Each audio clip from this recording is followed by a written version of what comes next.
Hello, everyone. Welcome to another podcast episode from the Impactco podcast network, I guess. It's Nish, again, finance podcast series where we talk investments, economics, and a whole bunch of other stuff. If you've clicked on this podcast episode, I don't know what the title is yet, but it's something to do with interest rates. So if you've clicked on it, I'm proud of you. It sounds like a boring title. You could have chosen to watch a Mr. Beast video or a My Favorite Murder podcast, but instead, you're probably going to spend about 30 minutes listening about interest rates. And that is the healthy choice. So thanks for joining me. I realized that in this podcast series, I've kind of chosen topics that tickled my fancy. I did a movie review. I looked at a variety of companies that I was interested in. I talked about my career in a podcast. Heck, the last episode was on dividends, which I've had a bee in my bonnet on for a long time now, but it's not everyone's cup of tea. Now, I've gotten good feedback from those episodes, and that's great. But if you focus in on a very simple truth, many of those things don't affect every one of us on a day-to-day basis. What happens to Microsoft or Nvidia is crucially important for me on a daily basis as a portfolio manager managing a global equity portfolio, but for many of us it isn't. This week's episode, and the episode that I plan to put out for the next sort of 2 episodes in this series, is going to talk about the macro economy. And that is the general economy that we all participate in. And it's the 3 elements of that economy that we all need to care about, the 3 elements of the economy that affects us.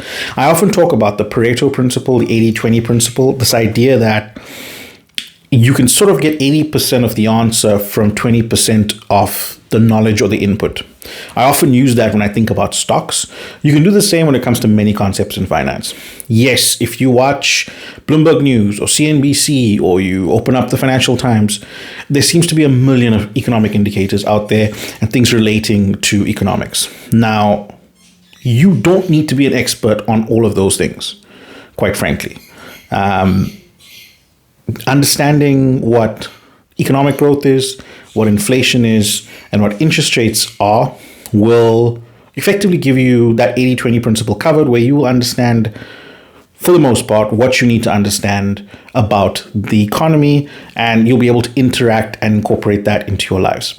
Those 3 elements, frankly, affect every single one of us. I don't care if you're working in finance, student of finance, a business owner, working in a specific sector, even if you're unemployed. Those 3 elements of finance, those 3 elements of an economy affect us all. And you'll see it from an interest rate perspective. I'm kind of going at it backwards in the sense that I should have started with maybe economic growth, then inflation, then interest rates. But you'll see why I started with interest rates a little bit just now. It's hyper topical in sort of the economic part of the cycle that we're in now. I'm going to talk about why interest rates are important, what the change of interest rates actually does, who sets interest rates, and how you can sort of understand interest rate cycles. And if you can understand interest rate cycles, it's going to help you in your personal life a lot, no matter what part of this economy you factor into, whether you're a student, whether you're unemployed, whether you're working, whether you're a professional, whether you're a business owner. Understanding where we are in the interest rate cycle is crucial. And I think we all understand why. Now, for those of us like me who have a car loan and a home loan, it's going to be hyper practical why interest rates matter, right? The higher interest rates are, the more we're going to pay on those loans. So the higher my interest rate is in the country that I'm sitting in, because interest rates in different countries are different, the higher that interest rate, the more that my loan is going to cost me. So if I have a R1 million loan, and if I'm paying 5% interest, that's effectively 5% interest on that R1 million loan per year. If that interest rate had to go up, then I'm going to pay more interest every single year. So it's crucial for us to understand, for those of us who have some form of debt, whether interest rates are going up or going down. And the base interest rate set by central banks, and we'll come to this a little bit just now, is the base rate for everything else. So if that base rate goes up, the interest rate on your car loan, on your home loan, on your credit card, all of that's going to go up. So for those of us who have any kind of debt, clearly where interest rates are crucial. And if you're planning to buy a home or planning to buy a car or planning to take out a student loan, it's just as important. Okay. Now, I know what you're thinking, Nish. I don't have any debt. I don't care about interest rates. Therefore, well, no, you kind of have to still, because the interest rate of any given economy sort of, and the movement of that interest rate around a certain level also dictates what's happening with the macroeconomy. And often interest rates are changing reflective of what is happening in that macroeconomy, which is why it affects every single one of us. Let's take a classic example. Let's say we're in a period where interest rates are coming down. Okay, you're an employee at a company, or maybe you're applying for work in some specific part of the economy. As interest rates come down, realize what that means for companies in general. Debt's cheaper, which means they're able to take on more debt if they need to. The debt that they currently have becomes a little bit cheaper because interest rates are dropping. Therefore, they can build more factories, they can hire more workers, they can effectively spend more money cheaply. Why is that important? Well, if you're going into that sector and if money is cheaper, effectively debt is cheaper, hey, maybe you're one of those employees who's going to get a job now because that company's spending more money. So you can see how interest rates can affect you even if you have no debt, because high or low interest rates really tells you something about what's happening with the economy and gives individuals, companies, governments more room to work, more room to do something. And that can also be constrained if interest rates are going higher. Okay. So interest rates affects everyone in an economy. Now, interest rates are set by central banks in every single country. So there is a central bank that will set an interest rate, and that interest rate target is different in different countries.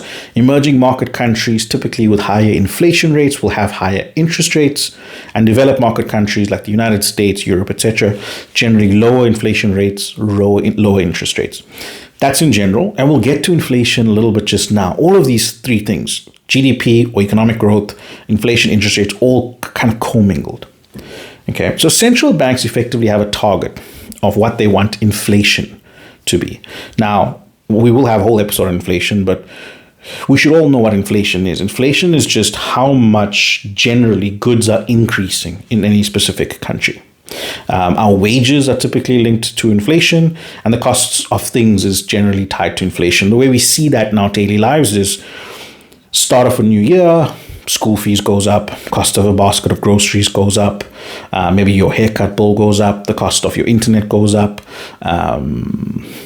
petrol prices can go up. That's that general increase in price, which is an increase in inflation. Now, in normal times, inflation should increase by a very specific amount given the country that you're in. Central banks want to keep inflation in a very specific target band. So if inflation is moving at a reasonable pace, central banks are fine with that. It's just a general rise in prices.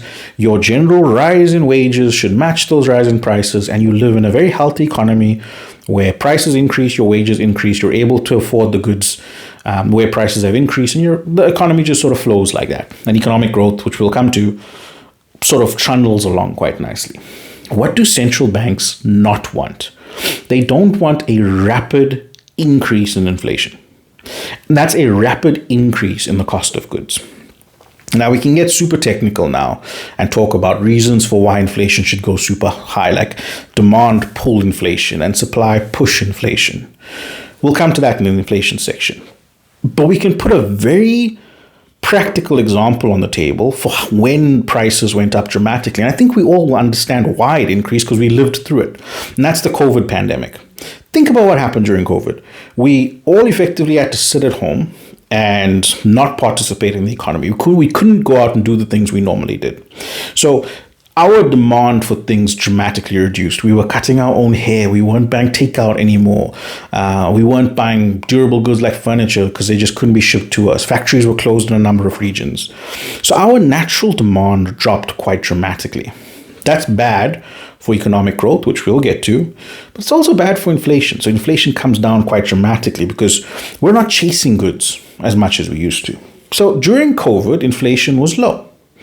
Okay. And I'll come back to what happened to interest rates in a second, but I want to talk first about what happened straight after COVID. So we all left our homes. We were all now out in the economy wanting to do things. It was the full FOMO rally, right? We wanted to travel. We wanted to go out for dinners. We wanted to get our hair cut by someone that wasn't us in our bathroom anymore. We wanted to do all of these things. Demand went up dramatically because we had all this pent-up frustration around being at home. And a lot of us had a lot of pent-up savings coming out of COVID, especially in your developed markets, where you actually had the stored up cash waiting to be deployed because couldn't spend it on anything. In fact, in some countries, governments were giving you money to spend. So you had this sort of flush bank account. So we were all sort of chasing goods. What was the problem with that? China and large parts of the East were effectively still closed because they were still struggling with the pandemic. And let's face it, a number of goods come out of China from an export perspective. So there was just less stuff coming from the East to the West. So we were all chasing this FOMO spending rally, but we couldn't exactly buy everything we wanted to because it just wasn't coming fast enough. You'll remember after COVID, people talking about the supply chain crisis that we had, where things were just not coming across the oceans like they used to. You'll remember it probably from very selective things, like it might have taken you a long time to buy a specific piece of electronic equipment or a camera that you might have wanted, or even certain clothing or toys. I know waiting lists on cars, for example, got super dramatic, where previously you could buy a car in a week, literally. Maybe it needed to move from a specific state or province, but that's about it. But during COVID, you had like 3 months, 6 month, 12 month, 18-month waiting lists for vehicles. And because of that sort of waiting period and us being flush with cash, we were willing to spend way more. So if you really wanted a car, you walked into the dealership going, listen, I know this car is $20,000, but I'm not going to wait 6 months. I want this car today. I'm willing to give you $25,000, which it sounds like a ridiculous example, but that's kind of where we were at. We just wanted as quickly as possible. What happens when we're all chasing a small amount of goods with a lot of money? You get an increase in inflation. You get this very dramatic rise in prices because there's not enough goods available to satisfy us. And we are then spending way more for that small amount of goods because we're all competing. All inflation concepts, we'll get to it in more theory in the inflation episode. But that COVID example is classic. And then what happened? Inflation rates basically went up around the world way too aggressively. Okay, I told you just now, central banks, those who set interest rates, we don't need to worry about how. It's not required, but central banks who set interest rates like gradual increases in inflation, a gradual inflation rate, that spike we had post-COVID, crazy inflation rates, central banks weren't keen. Which brings us now to the important aspect of any interest rate cycle. How does a central bank, by changing interest rates, impact inflation? And we're going to focus in on this COVID example, and you can then use it to understand any interest rate cycle, trust me. So we're now in a situation where it's still this sort of post-COVID peak. Stuff isn't coming out of the East as quickly as it should, not yet anyway. Inflation's super high. What does a central bank do to curb inflation? What is the mechanism of bringing inflation down by changing interest rates? Well, central banks increase interest rates to bring down inflation. That is it. So when you see interest rates going up, 99.9% of the time, that is because inflation rates are too high. Interest rates are going up to pull down inflation. Remember, inflation typically is us sort of chasing goods, right? Especially in that COVID example, at least. So inflation rates went up for that reason. How does increasing interest rates by central banks, and they did quite dramatically, very quick increase in interest rates, how does that curb our demand and reduce inflation? Well, think very practically about what increasing interest rates means for people. If I increase interest rates, a few things happen. One, all my loans are more expensive. My car loan, my home loan, my credit card, any sort of lay-by stuff I might have at certain retailers, for example. If I'm considering buying a new car or buying a new house or effectively taking out more debt, that's now more expensive. And I might think twice about whether I can afford it, especially if I was marginal when interest rates were at a certain level and now they're increasing drastically. Increasing interest rates can also cause more people to default. Maybe you were just making it with your interest payments when interest rates were at a certain level. But now they start to increase, and all of a sudden, that debt you had is not affordable anymore. That is a result of high interest rates. From a company perspective, similar story. It's more expensive for companies to borrow. And if it's more expensive for them to borrow, they're not going to go out and do things like expand into new markets, buy other companies, open more factories, hire more people. They're typically going to sort of use less debt. We call it capital expenditure. They're going to spend less on capital expenditure and fixed capital investment, which is another financy term. So high interest rates tends to curb demand, because it's more expensive to spend money when interest rates are going higher. There's also a very cool alternative, because that all sounds very painful. It sounds like they're forcing us to not spend money by making it more painful to spend money. There's also the less painful, almost beneficial method where beneficial result, which is as interest rates go up, you earn more interest by storing money, right? If you have money inside a bank account, inside a fixed deposit, a savings account, if interest rates were low, you will earn a low rate of interest on that stored money. If interest rates go up, banks, because it is the base rate, banks have to give you more money back. So it actually becomes more and more lucrative as interest rates go up to actually bank money inside a fixed deposit or a savings account or something like that. So that also curbs demand. So all of a sudden, and especially in this COVID example, where we were all chasing a bunch of goods that just weren't coming, so prices were going up, increasing interest rates stifled that demand across all of those different line items I just mentioned. And the result was it sort of bought the economy enough time for Asia to open up properly, so for goods to start coming back, and that balancing of supply and demand, as well as increased interest rates, reduced inflation. That is the mechanism. We've been in this world now for a couple of years where interest rates have been pretty high, especially relative to the past. Inflation's come down quite nicely because of high interest rates and because we're in the sort of post-COVID, more normal world where, the supply chains are better than they used to be. So now we're in this phase where we need to talk about the other side of interest rate changes. So far, it's just been about interest rates increasing. What about when interest rates are decreasing? So there can come a time where if interest rates are too high, and yes, it's pulling down inflation, but there can come a time where high interest rates can actually hurt an economy, where it's been high for so long that, and is at such a high level, which it is right now, that it can hurt demand too much, where it can push an economy into a weak phase, where the economy is actually getting smaller, and that is called a recession. Now, central banks don't want that. Yes, they want a reasonable inflation level, but they don't want economic recessions, which is a economic growth GDP concept. We'll get to that in the GDP episode. Sorry, excuse me. So if interest rates are too high and inflation's coming down too much, and we're potentially on the verge of an economic recession because we've curbed too much demand, central banks then do the exact opposite thing. They start to reduce interest rates. And as they reduce interest rates, all the opposite stuff starts to happen. Our debt gets cheaper. So maybe we can buy a car, or we can buy a house, or our debt we might be paying less interest per month, so we have more disposable income. Companies can afford to take on more debt. Their debt may be cheaper. They can afford to expand. All that demand stuff starts to pick up again as interest rates come down. It's the sort of flow and ebb that we have in an economy. We talk about economic cycles.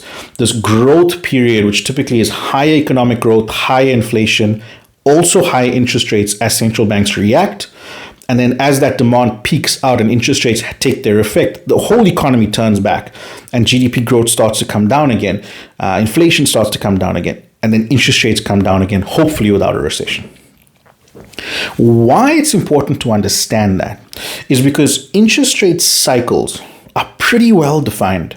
If you go onto a website called tradingeconomics.com, it's probably the best website I've ever seen for free economic data.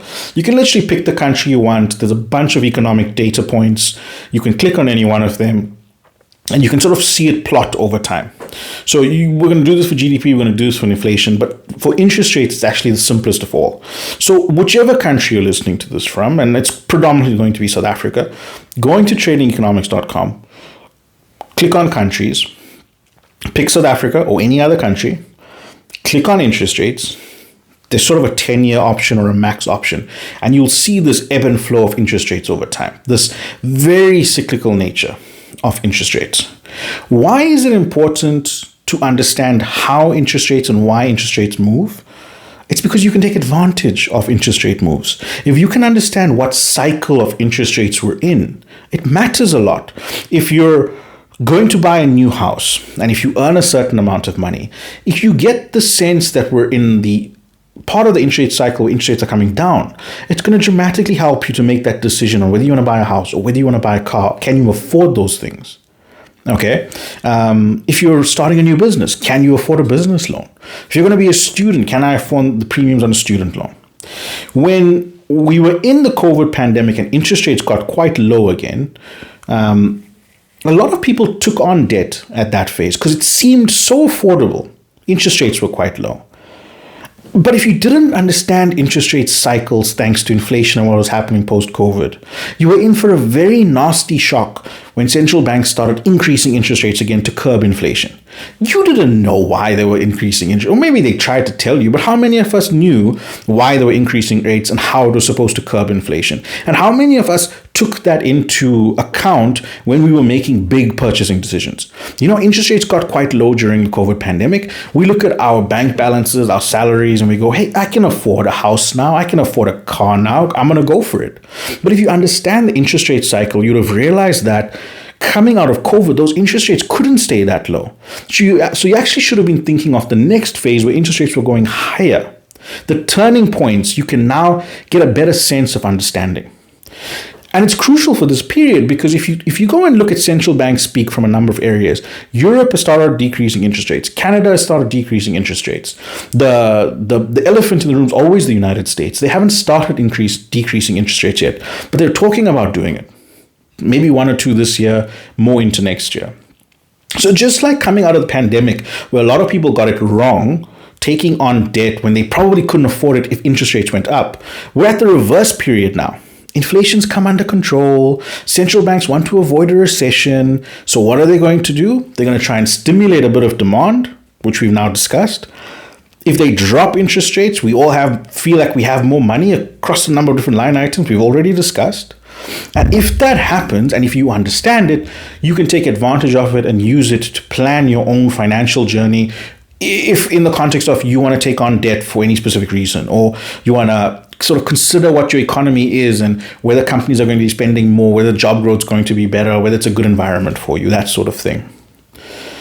Like I said at the start of this episode, interest rates matter to every single one of us, directly or indirectly. It doesn't matter if you have debt. It doesn't matter if you're just a member of society. The change in interest rates changes so much demand for so many elements of your economy that it does affect you.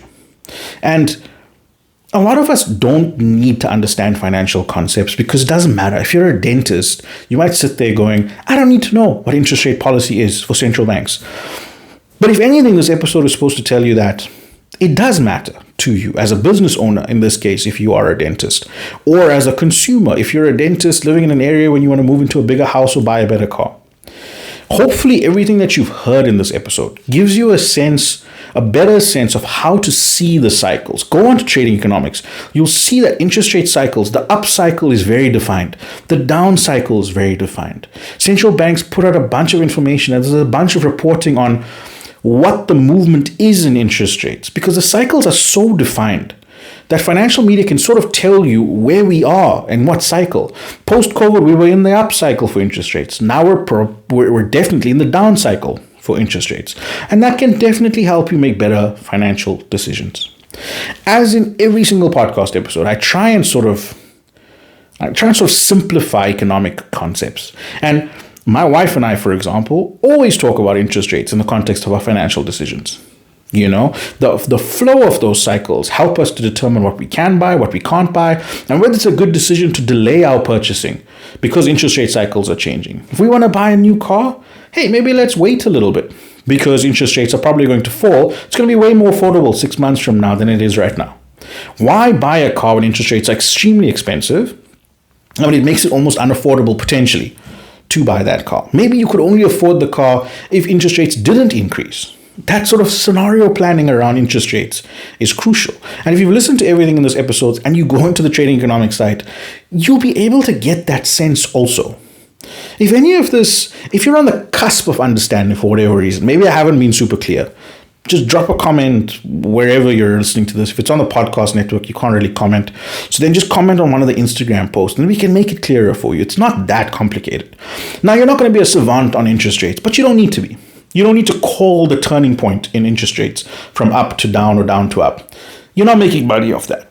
But what you can do is understand the general cycle. And that's going to help a heck of a lot. When we tie in inflation and economic growth in it, you should be able to create a narrative and talk about any economy. By looking at those three variables, you should be able to sort of have an idea what that economy is doing. Now, the last thing I want to leave you with is economies are different around the world. So it factors into any economic decision. We talk about this a lot, but it is crucial. In South Africa, for example, we have variable rate loans. So if you take out a home loan or a car loan and interest rates change, your monthly payment on that debt, on the car loan or the home loan, is going to change the month after interest rates change. As in, your interest rate's flexible. It's changing all the time if central banks change it, which makes understanding interest rate policy super crucial. Literally, the amount of money you have in your bank account is going to change depending on what central banks do. If interest rates are going up, you're going to have less disposable income because your monthly repayment is going to be higher. If interest rates are coming down, you'll have more money in your bank account. Your monthly repayments will be less. There's some economies like the United States, for example, where the predominant loans are actually fixed rate, i.e., whatever interest rate you take your loan out at, that is a fixed rate, regardless of what the central bank does, you're going to pay that rate for the entire term of your loan. Now, United States citizens have a cool thing where they can refinance their loans. But you sort of have to understand interest rate cycles to do that. Let's say you took out you took out a loan the last few years where interest was super high. Say you got a 5% loan on a mortgage, for example. And you were forced to do it, right? That was just a situation. If we're in the down stage of the interest rate cycle and interest rates go from 5% to say 2.5%, in America, you can refinance your mortgage, effectively take out a new mortgage to pay off the old mortgage with the new interest rate. But if you don't understand interest rate cycles, you might miss that completely and still pay 5 percentage points for the life of your loan, even though you could get less. And would you have taken out the 5% loan if you had known that there's some change in interest rate cycle? So whether you're in a variable rate environment or a fixed rate environment, understanding the cycles around interest rates can matter quite a lot, regardless of where or how or where you figure out into this equation in different economies. Like I said at the start of this episode, I come up with episode decisions on a whim for myself.